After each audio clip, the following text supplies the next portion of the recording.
Hi there, this is Dr. Anna Maria Helt, herbalist and microbiologist here with Osada Natural Health. And this week, our herb of the week is Cleavers, or Galium. The species that is used medicinally is Galium aperine, Galium Aperine. So that's two different words there. It's a really cute little plant that likes to grow in the shade in damp areas, so you'll often find it along shady brook sides. And it's called Cleavers because it has these little hairs on the plant that when you break a piece of the plant off, you can stick it to somebody's shirt, put it on their back, and they'll keep walking down the trail without knowing that they've got a plant hanging on them. And so Galium has a lot of uses. It's known as an alterative herb, which Facebook spelling caption generation will call alternative. It's alterative, Alterative. And what those are herbs that help facilitate waste metabolism and elimination from the body. In the case of Galium, it's doing this by promoting healthy lymphatic system function. It's also doing this by being a mild diuretic, so we're getting rid of wastes via the kidneys, via the urinary system. And Galium is a really lovely cooling herb. It's one that you only really want to use in its fresh form. You will find dry forms of Galium available commercially, but it's other than having some nutritional content to it, that's not going to be really the medicinally active form of the herb. So the way I use it is either as a fresh plant tincture or liquid extract, or as a juice. And so you can actually make a juice of the plant and either preserve that juice with alcohol. You need a final concentration of 20% ethanol. So you got to do some math. If you want to preserve your Galium juice, a way you would do that, for instance, is mixing it 1-to-1 with brandy, but that's a big dilution. You're really cutting down on the amount of Galium or Cleavers with respect to the alcohol. Now you're drinking half brandy. If you have stronger alcohol at home, you can use less of that alcohol to preserve because there'll be a lot of ethanol in it. So, all right, I'm going to drag you through the math. If you have essentially absolute alcohol, so for instance, I make tinctures using almost pure cane alcohol. It's like 97% ethanol, which is the alcohol that we use for drinking and for tincture making. So if you've got, let's just call it 100%, because 97% is hard to do math with, and you need 20% to preserve your juice, you would do 1-to-5. 1 part pure alcohol and 4 parts of your juice. And now it's not so dilute, your Cleavers juice. But honestly, the easiest way to deal with it is to just make a tincture out of it. And you can go to basmati.com and look up some articles on tincture making and find out how to do that. So again, lymphatic effects in the urinary system.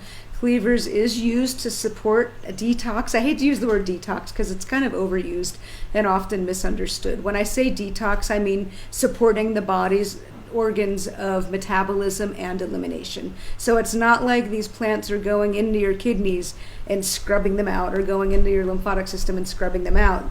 Herbs that are used for detox, which generally are alterative herbs, help our organs of metabolism and elimination work better. So Cleavers is used for detoxifying.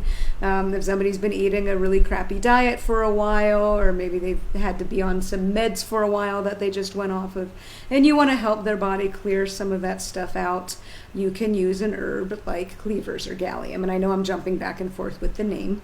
And also another long-term traditional use for this herb is support with swollen glands. And that is that lymphatic aspect of this herb. And so, if those glands in your neck are swollen or elsewhere after an infection, they're tender and swollen, you can use Cleavers as part of that.